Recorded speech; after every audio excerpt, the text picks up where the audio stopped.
Mesdames et messieurs, bonjour et bienvenue dans ce nouveau numéro d'On se dit tout. Alors il y a des sujets agréables, divertissants à discuter et parfois d'autres plus délicats mais nécessaires car ils font partie de notre quotidien et peut-être du vôtre. Notre dossier de ce matin s'intéresse au mental, à la psychologie de toutes ces personnes qui vivent avec une maladie chronique. Donc ça c'est pour le premier sujet. Ensuite on enchaînera sur l'interview santé consacrée au PRP, traitement des lésions de l'appareil locomoteur avec le docteur Yahya Derdabi.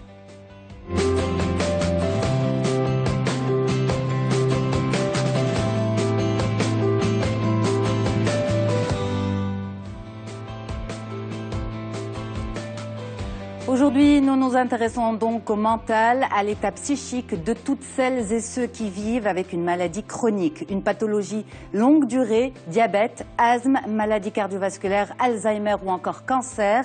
Vivre avec une maladie chronique, ce n'est pas simplement une prise de médicaments à vie, c'est intégrer, apprivoiser ses manifestations et c'est cohabiter avec son angoisse. Et pour y arriver, il faut prendre soin de ses émotions et il faut les comprendre et nous sommes là pour ça, ou plutôt ils sont là pour nous expliquer tout cela. Madame Anissa Mkrachi, bonjour.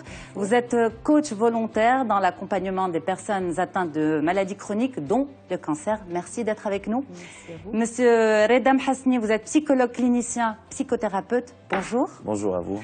Et docteur Rachid El-Zaraq, vous êtes président de l'AMAPA, de l'Association marocaine d'accompagnement psychologique et esthétique des malades atteints de cancer. C'est plus simple de le dire comme ça. Et vous êtes également coach. Merci beaucoup pour votre présence sur le plateau d'On se dit tout. Monsieur Redam Hasni, on commence par l'annonce. Justement, nous allons essayer de consacrer une bonne partie de l'émission à l'annonce parce qu'elle a toute son importance. Vous avez un important parcours en milieu hospitalier et justement, si on devait faire un diagnostic, quel est l'état des lieux? Comment aujourd'hui vous remarquez que l'annonce est faite? Aujourd'hui, je pense que l'annonce du diagnostic c'est d'abord un avant et un après dans le processus pathologique pour un patient. L'annonce de la maladie est le plus souvent faite de manière, à mon sens, maladroite, où il y a, à mon sens, un effort à faire par rapport à la formation. Un module spécialisé dans l'annonce du diagnostic mériterait d'être posé en ces termes-là, en tant que formation spécialisée, non seulement pour les médecins, qui des fois préfèrent annoncer cela à la famille au lieu de l'annoncer au patient lui-même. Des fois n'ont pas les mots, des fois n'ont pas les émotions qui suivent, des fois n'ont pas assez de temps pour annoncer. Alors que cette annonce du diagnostic est un moment crucial dans la prise en charge thérapeutique. Non seulement sur le plan physique, mais surtout sur le plan de la gestion psychologique des émotions du patient. Du patient, absolument. Quand vous dites l'annonce est faite de façon maladroite, est-ce que vous avez en tête des cas qui vous ont marqué, vous, en tant que psychologue? Oui, absolument. Je tiens en mémoire un patient qui me dit j'aurais bien aimé que je sois moi le premier à être au courant de ma maladie et pas ma famille, pas ma fratrie. J'ai mon discernement, j'ai toute ma conscience. J'aurais bien aimé le savoir quelques semaines avant. J'aurais bien aimé avoir un peu de temps de réflexion avant de l'annoncer moi-même à mes enfants, avant de l'annoncer moi-même à ma famille, avant de prendre des dispositions. Le choix des mots aussi, peut-être, le choix de l'annonce en elle, Absolument. En soi. L'annonce du diagnostic de manière, disons, assertive, de manière juste, sans pour autant terroriser le patient, parce que vous savez, ce qu'on pourrait appeler l'impact culturel de cette maladie dans notre société fait allusion à une perception d'une valeur qu'on pourrait associer à la mort, à l'agonie, alors qu'il ne s'agit toujours pas de cela. Plusieurs patients de cancer ont eu des histoires de réussite, des histoires de dépassement de soi, et l'on ne devrait pas associer automatiquement l'annonce d'un diagnostic d'une tumeur parfois bénigne à l'idée que voilà, c'est le début de la fin, alors que c'est souvent le cas. Alors souvent, on a l'annonce de diagnostic avec un regard fuyant, l'annonce de diagnostic avec des... Avec beaucoup d'incertitudes. Absolument, on va avec revenir des sur ça, attitudes justement. mal passées. Absolument. Monsieur El-Zaraq, docteur El-Zaraq, vous êtes président de l'Association marocaine d'accompagnement psychologique et esthétique des malades atteints de cancer. Est-ce que cet instant de l'annonce marque les esprits des personnes que vous rencontrez? Bien sûr, c'est très important. Je vous raconte simplement, derrière chaque association, il y a toujours une histoire. Donc, moi, comment j'ai eu l'idée de créer cette association, c'est que j'ai vécu le cancer dans ma famille. D'accord. Et donc, on ne nous a jamais préparé sur le côté psychologique. On ne nous a même pas parlé du côté psychologique, ni côté médical, ni paramédical.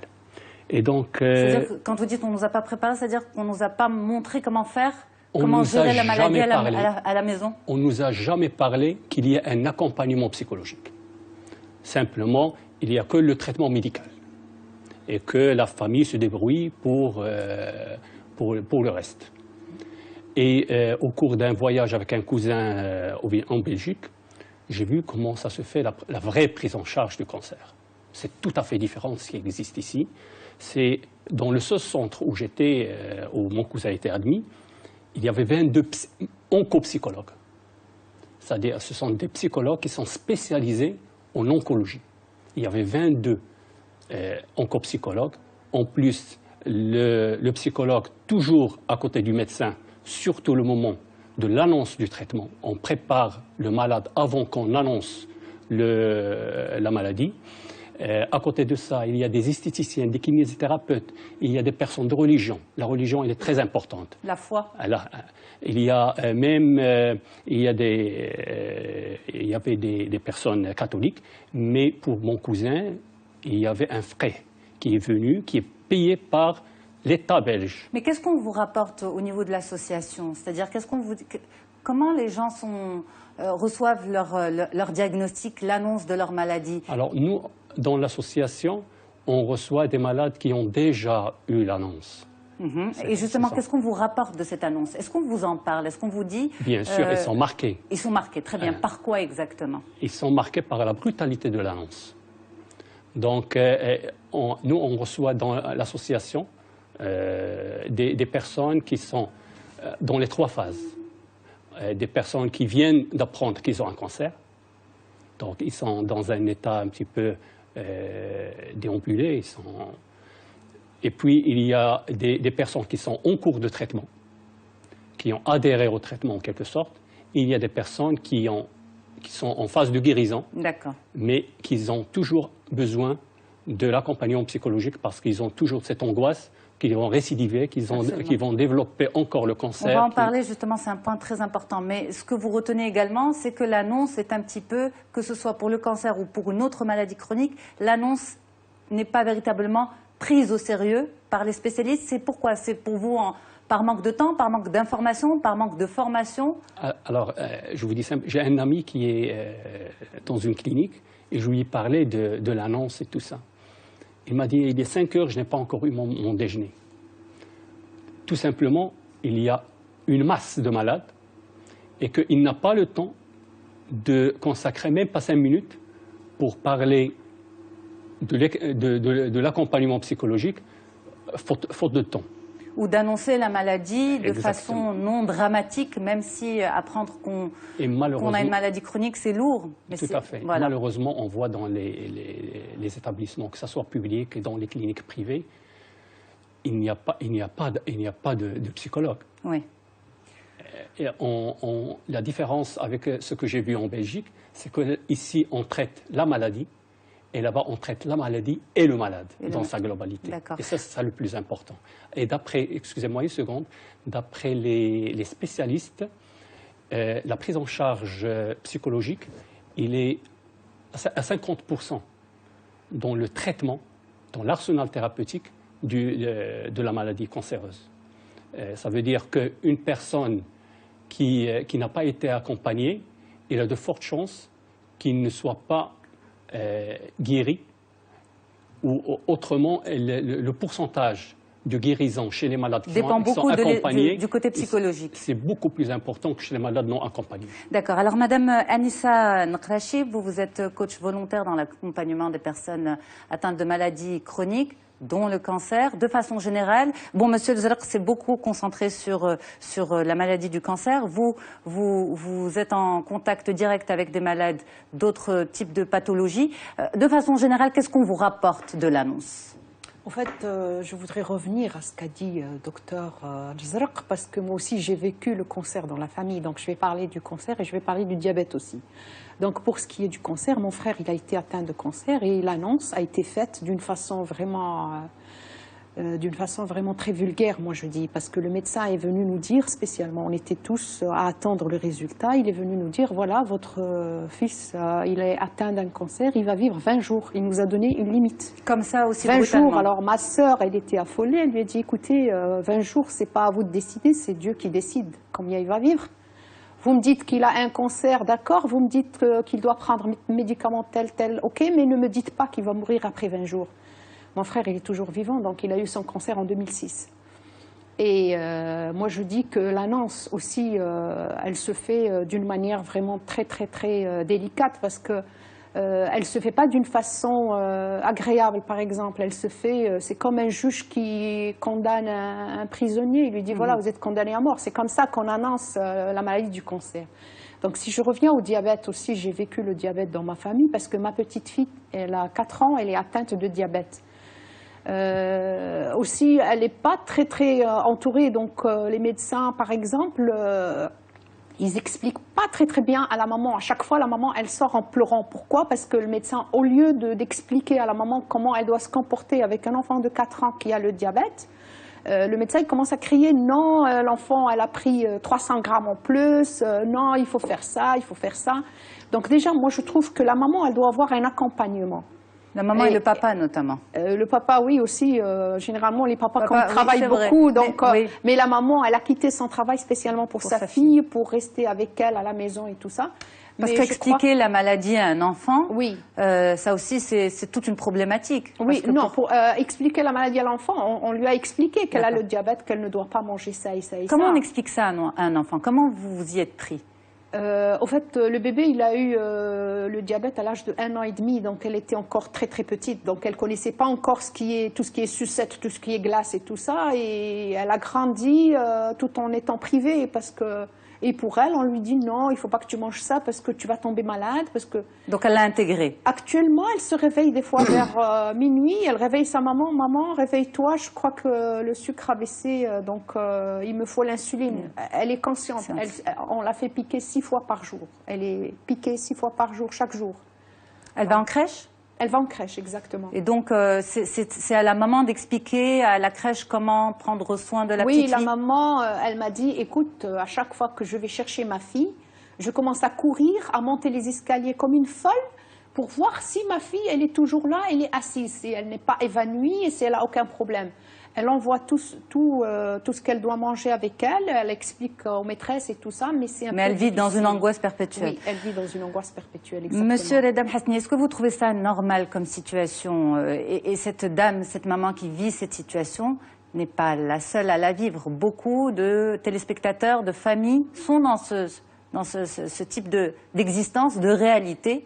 Comment devrait se faire l'annonce? Est-ce qu'il y a une éthique de l'annonce et de l'accompagnement de la maladie chronique? Évidemment, il devrait... Mais est-ce qu'il y a une éthique médicale, une éthique... Certainement, il y a une éthique médicale, mais nous ne devrions pas non plus négliger les ressentis des propres médecins et de l'équipe soignante qui est aux prises avec des pathologies lourdes parfois. La pathologie, par exemple, du cancer ou même du diabète de type 2, comme vient d'être exposé, est une pathologie quelque part douloureuse. Alors là, il est important pour le médecin qu'il ait une connaissance assez précise sur la personnalité du patient en face, qu'il ait une idée globale sur comment annoncer. On n'annonce pas le diagnostic de manière standard à tout le monde, à tous les patients de la même manière. Donc il est important qu'il y ait une forme d'approchement et qu'il y ait une forme de lien, de créer ce lien et d'établir une relation de confiance d'abord, avant d'annoncer ce diagnostic parfois qui est douloureux. Cette question de la douleur et cette question de la pathologie quelque part est toujours une rencontre entre une douleur donnée, une pathologie donnée, avec une personnalité donnée, dans une famille donnée. Encore une fois, je reviens sur les propos de Dr Jazraq par rapport à la question de la famille qui est la caisse de résonance de la pathologie, la caisse de résonance de la souffrance du patient. L'attitude de la famille, de l'infirmière, du médecin est fondamentale par rapport à la prise en charge de la même pathologie. Mais lorsqu'on parle de l'annonce, en fait, on en parle comme si c'était rapide. Pourquoi? Parce que ce qui se passe, c'est pas on entre chez le médecin, on ressort avec un diagnostic, surtout pour une maladie chronique. C'est une batterie d'analyse, c'est une batterie de radio, c'est une batterie d'examen. Et donc, déjà, entre le moment où la personne part pour une première consultation et le moment où elle a son résultat définitif, il se passe du temps. Et ce temps-là, c'est un temps d'angoisse. Et des fois, c'est un temps d'incertitude, c'est un temps de joie, c'est un temps d'angoisse. Parce que certains résultats peuvent être bons, d'autres vont venir contredire ce qui a été annoncé avant. Et donc, cette incertitude aussi dans laquelle vit le malade, le patient et sa famille, c'est aussi une phase de stress et d'angoisse qui est importante. Docteur El-Zarq, est-ce qu'on vous en parle aussi de toute cette phase d'incertitude avant l'annonce effective de la maladie? Comment gérer tout ça? C'est normal, c'est normal. C'est la famille qui gère tout ça. Parce que le malade, parfois le malade va chez le médecin, il ne sait pas que c'est un médecin qui est un cancérologue, ou parfois on demande même, lorsqu'il y a un cancer, de ne pas le dire au malade. Et que, vous trouvez ça normal, justement? Non, pas du tout. Pas du tout. Le patient doit connaître sa maladie. Mais avant, je précise et j'insiste sur qu'il soit préparé à l'annonce de sa maladie. Et ça, c'est très important. Alors, qui doit le faire? C'est à la maison que ça doit se faire? Non, non, non. C'est aux professionnels de le faire. C'est au professionnel de le faire. Et le professionnel, c'est le psychologue qui doit être à côté du médecin. Alors justement, je reviens à vous, Monsieur Mhasni, vous avez beaucoup évolué en milieu hospitalier, donc où l'annonce de la maladie est récurrente. Est-ce qu'on fait appel à vous? Pas de manière structurelle, c'est-à-dire il y a des initiatives de quelques chefs de département, par exemple en neurologie, dans quelques départements par exemple, où on fait appel de manière, selon les circonstances. Il n'existe pas d'unité de psychologie dans l'hôpital Nourocht, par exemple, universitaire de Casablanca, à part entière. On a recours souvent au centre psychiatrique universitaire pour des cas et pour des moments sporadiques, disons, où il y a nécessité d'une prise en charge thérapeutique ou chimiothérapeutique par rapport à la question de la santé mentale. Mais ce n'est pas de manière régulière et de manière structurée. Cette question-là, et non seulement c'est une question qui a un lien avec le manque de ressources, il faut le dire. Oui, absolument, c'est ça. Mais c'est aussi, quelque part, c'est une question philosophique et une question stratégique. Parce que des fois, pardon, désolé de vous interrompre, mais parfois l'annonce se fait aussi en cabinet privé. Certainement, certainement, le plus souvent. Souvent. On a, comme vous savez, la question de la santé, la question de la santé au Maroc, il y a une certaine différence entre les soins prodigués dans les milieux de cliniques privées et dans les milieux hospitaliers. Même ceux qui n'en ont pas les moyens font sortir les bijoux de famille pour accéder aux soins dans les meilleurs établissements. Et à partir de là, les soins en externe ont une différence cruciale par rapport aux soins en milieu hospitalier. Okay. Les soins, si vous permettez, en psychologie, ceux qui accèdent aux soins de la psychothérapie sont souvent faits en externe et non dans le milieu institutionnel. Très bien. Alors, Madame Anissa Nkrachi, l'annonce est faite, oui. L'information est là, la maladie est vérifiée et elle est installée.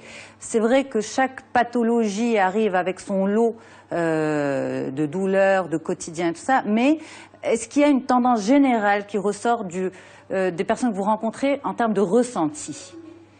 Est-ce qu'on parle de phase, d'acceptation, d'intégration de la maladie? Qu'est-ce qui se passe à l'intérieur de la personne, dans son mécanisme psychologique? Donc là, je vais vous parler d'un exemple, d'un patient que j'avais reçu à Fès. Donc c'est un jeune homme, c'est un bachelier, étudiant en terminale, qui a eu un cancer. Il s'est fait opérer. On lui a mis quelque chose dans la tête, un petit, je ne sais pas comment on appelle ça, un petit tuyau dans la tête. Et il s'est fait opérer 5 fois. Et par la suite, il a ressenti que son bras était paralysé. D'accord. Et ses parents l'ont emmené chez plusieurs médecins pour voir. Et chaque médecin dit qu'il n'avait rien du tout au bras. Et quand il venait chez moi, parce que c'est le fils d'une grande amie à moi, quand il venait chez moi et que je lui parlais, je l'accompagnais pour vivre sa maladie et tout ça, il a commencé à bouger son bras. Et les parents, ils étaient étonnés. Donc la façon d'accompagner la personne, la façon de la mettre par exemple en confiance, la façon de lui expliquer que la maladie, elle peut atteindre tout le monde et que la maladie va se soigner et qu'il y a eu plusieurs cas avant. Confiance. Voilà, c'est cette manière-là qui peut aider la personne, qui peut aider le malade à essayer de revivre sa vie. Alors, on va approfondir ce point-là, mais juste avant, Monsieur Mhesni, une petite précision. Est-ce que pour vous, c'est une situation de somatisation? Certainement, il y a un lien étroit entre le psychique et le somatique. Certainement, il y a à un moment donné l'intervention du facteur psychologique sur une cellule donnée qui décide à un moment donné de se multiplier et qui décide à un moment donné de devenir bénigne ou maligne. Certainement, il y a un lien. Les expériences le montrent, les études le montrent. Quand il y a une prise en charge psychothérapeutique, quand il y a un accompagnement régulier et structuré, les pronostics sont beaucoup plus bons que quand, par exemple, le patient est là avec une forme de tristesse qui peut aller jusqu'au refus de l'accès aux soins, qui peut aller jusqu'au refus de... Alors justement, je m'adresse à vous, Monsieur El-Zarraq, vous êtes président de l'association, cette association marocaine d'accompagnement psychologique et esthétique des malades atteints de cancer. Vous nous l'avez dit tout à l'heure, vous recevez des patients à différents stades de la maladie. Il y en a qui arrivent pour la première fois chez vous, donc ils viennent d'apprendre leur maladie. Dans quel état d'esprit sont-ils? C'est-à-dire, qu'est-ce qui se passe à l'intérieur de soi? Comment on est, comment on se sent? Est-ce qu'on se dit, je vais me battre, ou au contraire, c'est bon, je baisse les bras, la maladie prend le dessus? Non, ils viennent à l'association parce que soit que le médecin leur adresse à l'association, soit ils entendent parler. Et dans la plupart du temps, dans les salles d'attente, on entend parler et ils viennent. Alors, ils sont en général dans un état psychologique très affaibli, même parfois un état dépressif. Ouais. Donc, ils sont reçus par soit les psychologues, soit des coachs de l'association qui sont bénévoles et que je remercie. Vous êtes également coach, d'ailleurs. Oui, j'étais pas coach. Oui. Mais lorsque j'ai vécu les séances de psychothérapie en présence des coachs et des spécialistes, donc je me suis dit qu'il faut que je fasse cette formation pour également apporter quelque chose pour ces malades. Donc je l'ai fait, je viens de l'avoir le diplôme. Donc ils sont reçus par ces coachs. La première séance, c'est une séance en général de pleurs. Donc, c'est une larmothérapie. C'est nécessaire, c'est important? C'est très important de faire sortir ce qu'il y a. Ce qui manque à ces malades, dans la plupart du temps, c'est l'écoute. Donc, et parfois entre malades. Mais c'est nécessaire de se laisser aller, de pleurer, parce que certaines personnes aussi, dans leur structuration, c'est des personnes renfermées qui ont du mal à s'exprimer. Mais entre malades, ils se donnent, ils sortent tout ce qu'ils ont à l'intérieur, ils évacuent. C'est une étape importante. Très, très importante. Et entre malades, on ose dire quelque chose, des choses qu'on n'ose pas dire ni aux médecins, ni à la famille. Et entre malades, on le dit d'une façon spontanée. Et donc, la première séance, c'est en général, je dis, c'est une séance de pleurs, de larmothérapie. Et on fait sortir, on n'arrive pas à sortir le tout dans une seule séance. Donc, après 2-3 séances, vous sentez que la personne change en meilleur. C'est quoi le secret? C'est l'écoute, mais quoi d'autre? C'est l'écoute, c'est de démystifier le cancer. Parce que dans notre société, le cancer, ça veut dire la mort. Absolument. Et donc, lorsqu'on écoute cancer, ça veut dire, ça y est, on arrête les projets, on arrête le tout.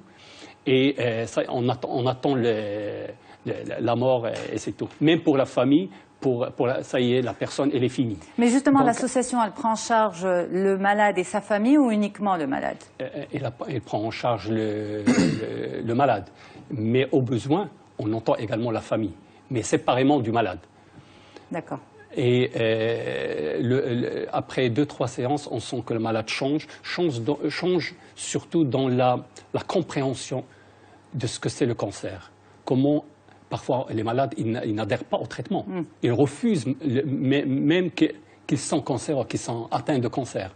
Donc, on arrive à leur expliquer ce que c'est le cancer. Parce qu'on se dit, si je prends un traitement, c'est que je suis malade. Or, je refuse d'être malade, donc je ne prends pas le traitement. Parce que le traitement, il a beaucoup d'effets secondaires qui sont néfastes pour le malade. Alors, on va revenir dans un petit moment sur l'importance des groupes de parole, de la discussion, de la prise en charge de la famille. Ça, c'est en deuxième partie d'émission.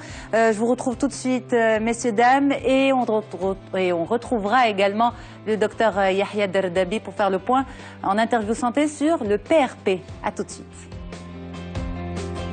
Et on revient avec vous dans On se dit tout pour faire le point sur les maladies chroniques, vivre avec une maladie chronique, une maladie longue durée. On continue la discussion avant de retrouver dans un petit moment le docteur Yahya Derdabi pour parler du traitement PRP dans les lésions de l'appareil locomoteur. Je remercie mes intervenants, mes invités. Madame Anissa Nkrachi, vous êtes coach volontaire dans l'accompagnement des personnes atteintes de maladies chroniques dont le cancer et le diabète. Monsieur Redam Hasni, vous êtes psychologue clinicien, psychothérapeute. Et Dr Rachid Lazaraq, vous êtes président de l'association marocaine d'accompagnement psychologique et esthétique des malades atteints de cancer. Alors je reviens à vous, monsieur Redam Hasni. On parlait il y a quelques instants de la gestion de ces premiers moments en fait post-annonce. On a beaucoup parlé de l'annonce en première partie et on parlait aussi de l'état émotif juste après l'annonce. Et monsieur Lazaraq nous expliquait que beaucoup de patients arrivaient à l'association complètement dévastés et que les premières rencontres avec les spécialistes, avec les coachs, ne serait-ce que cette première rencontre, c'était plutôt une larmothérapie, que c'était nécessaire de se vider, de pleurer, de dégager toutes ces émotions. Pour vous, en tant que psychologue, justement, comment ça doit se passer? Alors, cela dépend dans quelle étape se trouve le patient dans ce qu'on pourrait appeler la roulette de l'acceptation. C'est-à-dire, il y a des étapes. Il y a une forme de déni au départ, non, il se trompe de diagnostic, il faut refaire les analyses. Ensuite, il y a une période de colère où on se dit pourquoi moi, pourquoi ce châtiment divin, qu'ai-je fait? Il y a une forme de culpabilité aussi d'avoir tenu Et ça, un pardon mode de vous de vie. interrompre, le patient le verbalise ou tout est interne? Parfois, il arrive à le verbaliser. C'est une bonne chose? Je pense que c'est une bonne chose, évidemment. Toute verbalisation d'un ressenti affectif interne, bien entendu, et nommer les choses est une manière de les neutraliser. Mais quand on les nomme, pardon de vous interrompre, quand on les nomme auprès de sa famille. Absolument. Absolument. Mais Absolument. la famille n'est pas psychothérapeute. Absolument. Donc la famille mérite un soutien, pas forcément une formation. Mais l'attitude de la famille, comme je vous disais au départ, la famille est la caisse de résonance des ressentis du patient. Alors pendant la psychothérapie avec le patient, il faut aller au-delà de cette période de lamentation, de cette période de culpabilisation et de convertir cette séance en mur de lamentation. La séance devrait se structurer autour de comment gérer ces pensées catastrophiques. Mais ça ne se fait pas en une séance. Non, Ça bien se fait en entendu. plusieurs. Ça se fait dans la régularité. Oui, mais la première séance, en fait, vous récupérez les patients dans quel état psychologique et émotionnel? Ça dépend dans l'étape où il se trouve le patient. S'il est dans la période de colère, s'il est encore dans la période de négociation, le plus souvent c'est la période de négociation où il vient avec un certain doute, où il se dit, voilà, on vient de me démontrer que c'est vrai, j'ai telle maladie. Il arrive à la nommer, il arrive à en parler pour la première fois et il vous dit, voilà, je souffre de telle ou de telle chose. Il y en a d'autres patients qui n'y arrivent pas. Alors à partir de là, on essaie de l'accompagner vers une forme de compromis, c'est-à-dire d'avoir une attitude active dans la thérapie, d'assister à ces entretiens avec le médecin. Nombre de patients, nombre d'oncologues se plaignent de l'absence de l'absence de leurs patients pendant les entretiens, qui ne se présentent pas. Des fois, nous avons des patients qui, la veille de l'opération chirurgicale, ils s'évadent de l'hôpital. Mais vous parlez beaucoup tous du cancer, surtout vous, Monsieur Reda Mhasni, vous êtes psychologue, psychothérapeute, mais vous parlez beaucoup du cancer. Pourquoi? Parce que ce sont plutôt les patients atteints de cancer qui viennent vous voir, plus que notre catégorie plus que notre maladie? La pathologie du cancer a une forme de symbolique. Chaque pathologie a une interprétation symbolique particulière. Le cancer a un impact non seulement biologique, médical, économique, des fois sur la relation de couple, sur la sexualité, sur la famille, et par là même, ça affecte tous les autres paramètres de la vie. La rencontre avec le thérapeute va au-delà de ce qui est biomédical, va au-delà. Malheureusement, c'est un discours exclusif qui lie le patient avec son oncologue, et cet oncologue, on le retrouve aussi dans les soins palliatifs, qui gère aussi cette question de la douleur, encore une fois, de manière chimiothérapeutique, excluant tout soutien psychothérapeutique, en essayant d'explorer les différents autres paramètres de la vie. Cette personne-là avait une vie, avait des rêves, avait des ambitions. L'annonce d'un tel diagnostic ne devrait pas mettre en suspens tous ces rêves-là, toutes ces ambitions-là. Mais est-ce qu'il ne faut pas peut-être aussi les mettre, je dis peut-être n'importe quoi, oui, je vous en prie. Est-ce qu'il ne faudrait peut-être pas aussi accepter de les mettre entre parenthèses, en suspens, parce que être malade, c'est en même temps faire le deuil d'un état de bonne santé. On perd pleinement on perd une partie ou pleinement son état de santé à 100%. Et il faut se dire, je ne suis plus capable pour le moment. Certainement. Le moment de faire ça. Parce que sinon, c'est se battre contre soi-même aussi. Certainement, il s'agit de s'approprier ses propres limites, ses nouvelles limites. Ces nouvelles compétences. Absolument. Madame Anissa Nkrachi, ce point est important aussi pour vous en tant que coach dans l'accompagnement de personnes atteintes de maladies chroniques, c'est faire le deuil de son état de bonne santé. Quand on apprend qu'on est malade, est-ce qu'il faut l'admettre, est-ce qu'il faut l'accepter, accepter que pendant une période où il va falloir se réapproprier son corps, sa vie d'une autre manière? Pendant une période ou pour toujours. Cette question, mais je reviens à la première question. Donc, vous avez parlé du cancer. Vous avez dit pourquoi est-ce qu'on ne parle que de cancer? Parce que le sujet du jour, c'est vivre avec une maladie chronique. Donc, absolument. Le cancer est une maladie parmi les maladies chroniques qui existent. Mais là, je vais vous dire une chose. Donc, donc, si on commence à classer les maladies chroniques, on trouve que toujours le cancer, c'est la maladie la plus dangereuse et la plus grave, quoi. Donc déjà, les gens, moi je travaille en tant que présidente d'association dans le milieu rural. Donc les gens du rural, ils disent le mard al-khaïb, ils ne nomment même pas cancer, ils disent le mard al-khaïb. Donc c'est pour ça qu'on parle beaucoup de cancer.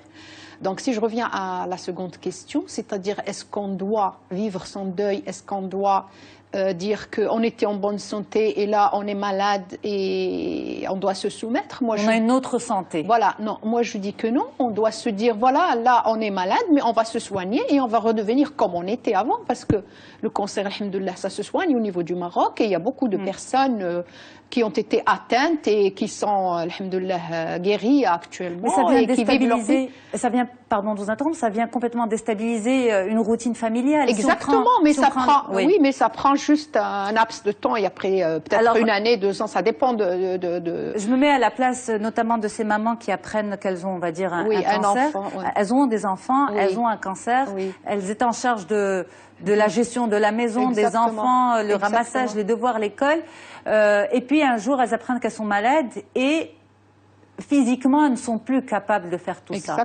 Donc comment accepter qu'on ne peut plus remplir en fait toutes ces fonctions, toutes ces tâches, alors que, on va dire, la dynamique du foyer, de la maison repose sur mon épaule en tant que femme. Exactement.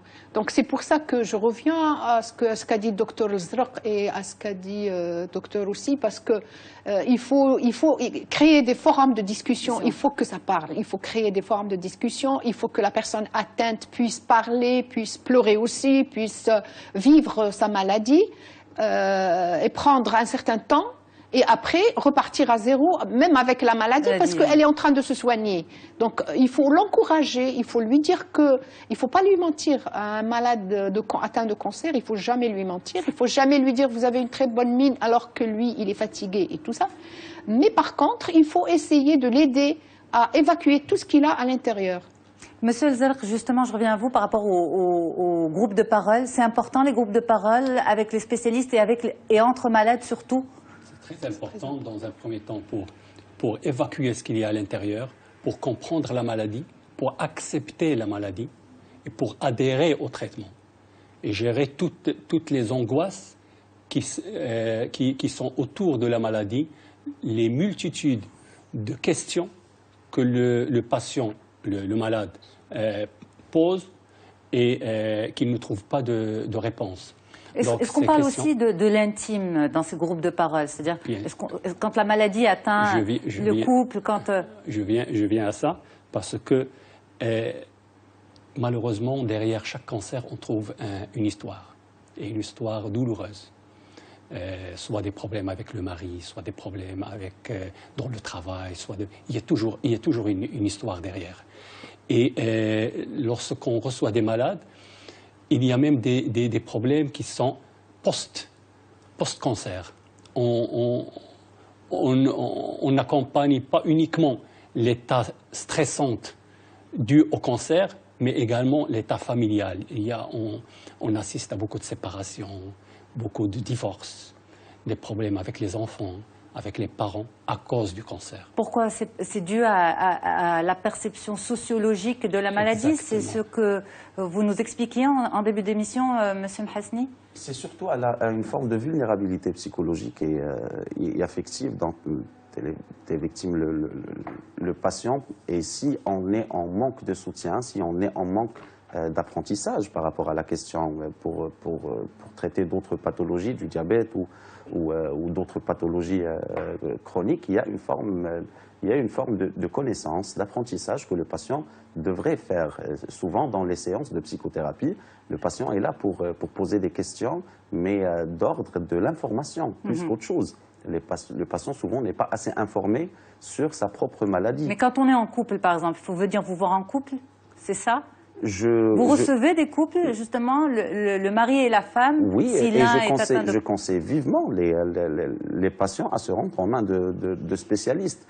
Annoncer, par exemple, la pathologie, annoncer un cancer ou annoncer un diabète à ses enfants n'est pas toujours une tâche facile ou qui devrait réussir de manière spontanée. Non, les enfants sont une éponge émotionnelle. Et quand le non-dit s'installe dans la maison, vous savez que les enfants ont un sentiment de toute puissance. Ils peuvent se rendre responsables et de se dire si maman est triste, c'est à cause de moi. Si papa ne revient pas souvent à la maison, c'est à cause de moi. Donc il est important de trouver le moyen et de trouver les mots et de se faire conseiller par des spécialistes pour essayer d'expliquer de manière simple et rendre à tout un chacun la responsabilité qui lui revient. Alors je vous propose de finir sur une note positive, chacun son message. C'est la fin de notre rendez-vous aujourd'hui avec vous.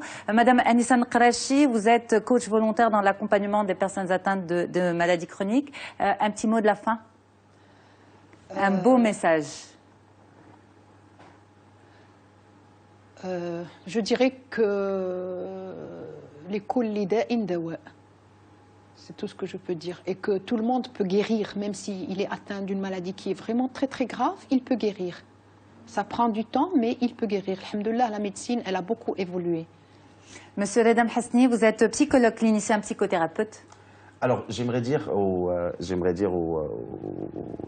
personnes qui nous regardent que quand on est aux prises avec ce genre de pathologie, il est important de penser à une philosophie donnée, une philosophie qui s'intéresse à l'ici et maintenant, à aujourd'hui, et de se dire que le passé est passé, le futur peut-être il est incertain pour moi, mais il est incertain pour tout le monde, et il est important de pouvoir... Parce qu'il y a beaucoup d'incertitudes dans la pathologie chronique. Et dans tous les autres paramètres de la vie, c'est vrai, vous avez raison. Donc il est important de se dire que ce qui est le plus important, c'est aujourd'hui, comment profiter d'aujourd'hui, comment essayer d'être heureux aujourd'hui, Demain, on n'en sait rien. Demain, peut-être j'aurai mal. Mais aujourd'hui, ça va bien se passer. Et il est important de se rappeler de cette philosophie de vie de l'ici et maintenant. Docteur Rachid El-Zarq, vous êtes président de l'Association marocaine d'accompagnement psychologique et esthétique des malades atteints de cancer. Votre mot de la fin, Sidi. Alors j'ai plusieurs messages. D'abord, il y a un problème de croyance. Saratan mati yadish. Beaucoup de personnes, ils ont des problèmes avec leur famille parce qu'on dit que le cancer, il est contagieux. D'accord. Donc, saratan mati yadish. D'une part. D'autre part, j'appelle les pouvoirs publics pour faire introduire la composante psychologique dans l'arsenal thérapeutique des malades, des pathologies, des établissements publics et des cliniques privées, parce que ce volet-là est très important. Un dernier petit mot, rapidement. Simplement pour vous dire que dans l'association, tout que ce soit les séances de psychothérapie individuelle ou de groupe, il y a également des séances sportives, des séances de yoga, tout est gratuit. Merci beaucoup d'avoir accepté l'invitation, messieurs, dames, d'On se dit tout. Au plaisir de vous retrouver prochainement pour une autre thématique. Moi, je reste avec vous sur Médien TV. Je retrouve tout de suite le docteur Yahya Dardabi. Il arrive de Tétouan. À tout de suite.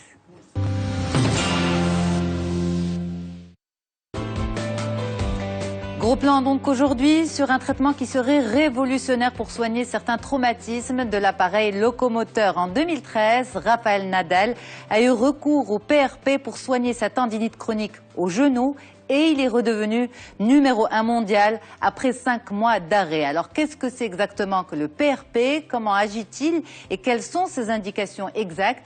On en parle tout de suite avec le docteur Yahya Dardabi, chirurgien orthopédique à Tétouan. Bonjour docteur. Bonjour Yasmine. C'est un plaisir de vous avoir. Moi aussi ravi de participer avec vous à cette émission et de parler d'un sujet assez intéressant qui est le PRP, qui est révolutionnaire et extraordinaire. Eh bien, on va détailler tout ça pour les téléspectateurs d'On se dit tout sur Médien TV. Qu'est-ce que c'est exactement? Qu'est-ce que c'est exactement que le PRP et pourquoi on l'utilise?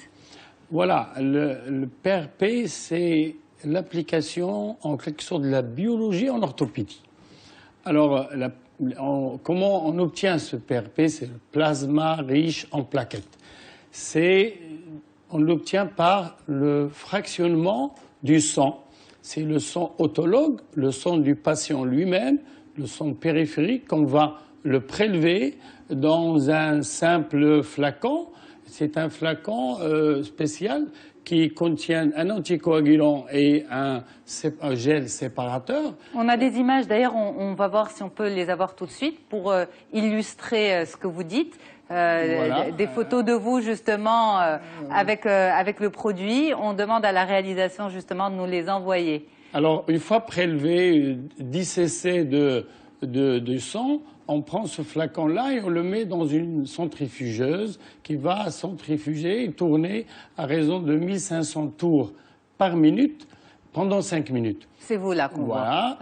Donc en fait, c'est son propre sang? C'est son propre sang. Okay. Une fois que la centrifugation est terminée, le plasma, qui est le liquide jaune, va monter en haut du flacon. Oui. Et il y a le gel séparateur au milieu et en bas, il y a les globules rouges. Ce plasma contient des plaquettes. Et ces plaquettes-là contiennent des protéines qui sont des facteurs de croissance. Et ces facteurs de croissance, ils ont la qualité et la faculté d'intervenir au niveau de la cicatrisation des lésions, des tissus de l'organisme, que ce soit tendons, ligaments, os ou muscles. Ok. Donc, on l'utilise aussi beaucoup en chirurgie esthétique. Voilà. On appelle ça le lifting vampire. Voilà, on l'utilise pour les rides et pour plusieurs choses. Mais au début, c'était utilisé en maxillofacial pour permettre les implants de s'intégrer rapidement dans l'os. Mais nous, en orthopédie, en Europe depuis quelques années et au Maroc depuis presque une année ou quelques mois, les orthopédistes se sont intéressés à cette technique qui nous a vraiment révolutionné et qui a révolutionné la chirurgie orthopédique, et on commence à être conservateur. Au lieu d'agir chaque fois pour opérer des malades pour des lésions tendineuses et ligamentaires, on fait appel au PRP et on a d'excellents résultats. Alors c'est pour qui exactement? Pour les gens qui nous regardent, est-ce que vous pouvez parler de leur maladie? Pour quelle maladie? On parle de l'arthrose, on va dire. L'arthrose, c'est véritablement un problème qui touche beaucoup de personnes. C'est un problème de vieillissement, voilà. c'est un problème on voit la TR et on voit une arthrose qui est opérée avec une prothèse totale de genou, une arthrose de genou. Alors que maintenant, avec le PRP, on peut retarder la chirurgie. C'est-à-dire que la prothèse de genou, au lieu de la faire chez une patiente qui souffre à 55 ans, à 60 ans, avec une arthrose de genou, on peut reculer la date de l'intervention au-delà de 65 ans ou 70 ans. Comment? Mais finalement, on n'évite pas. Non, on n'évite pas. C'est-à-dire, quel est l'intérêt de retarder? Voilà, pour une arthrose, par exemple, il y a des patients qui ne peuvent pas supporter l'intervention. D'accord. Pour des raisons autres, ils ont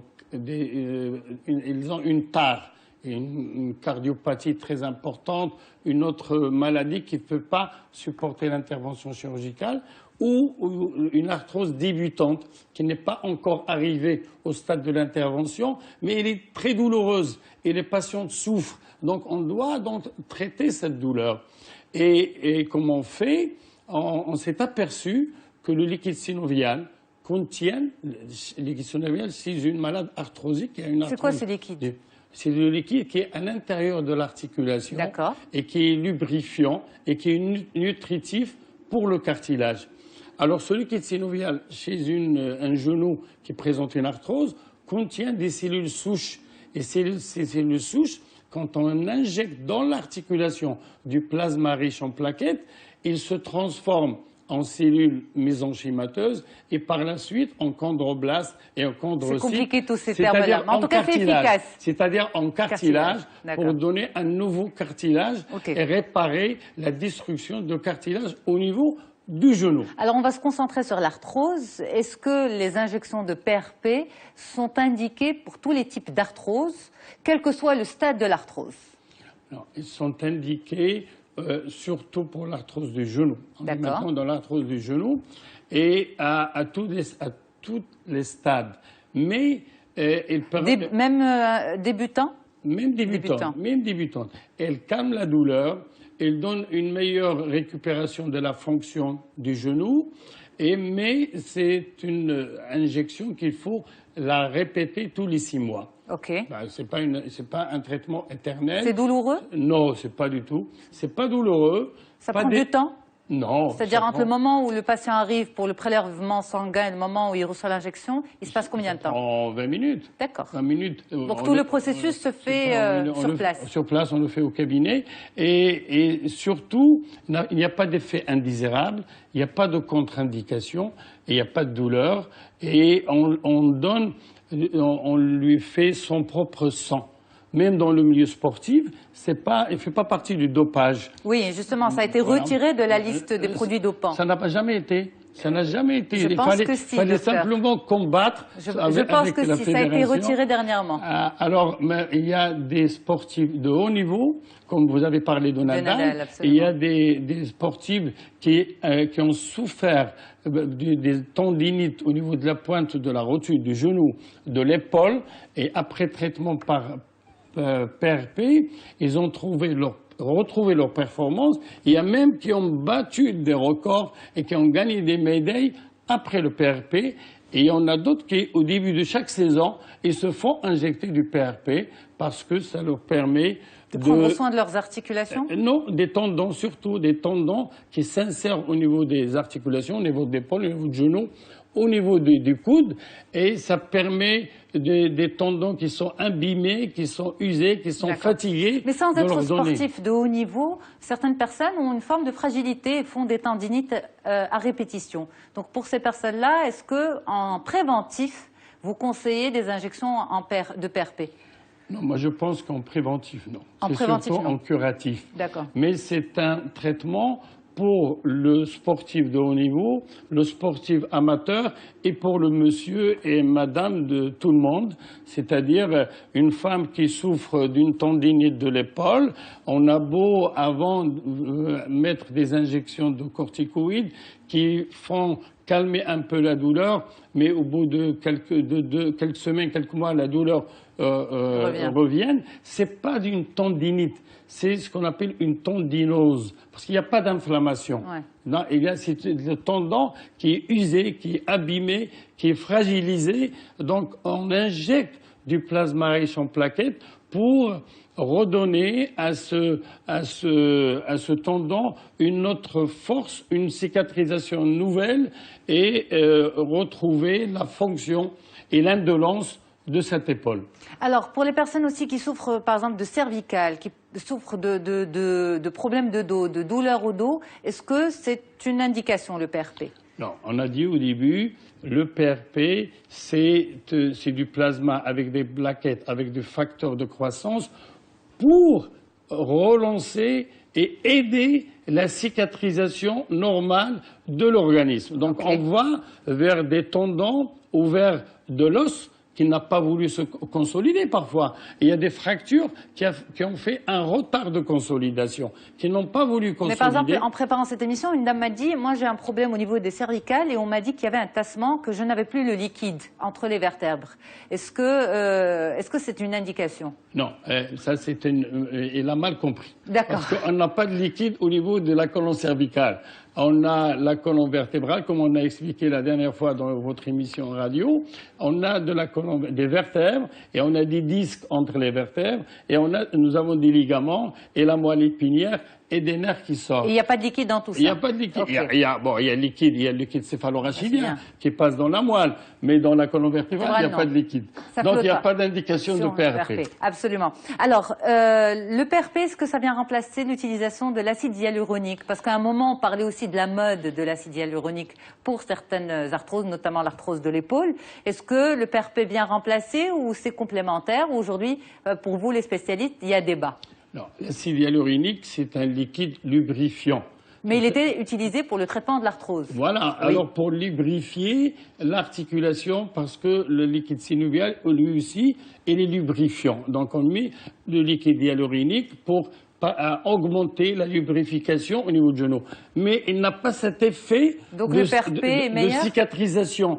Il n'a pas cet effet de remplacer et d'aider les facteurs de cicatrisation au niveau des tissus, que ce soit osseux ou tendineux. Docteur Yahia Derdabi, merci beaucoup d'avoir fait le déplacement pour répondre à nos questions sur le plateau d'11 dit tout.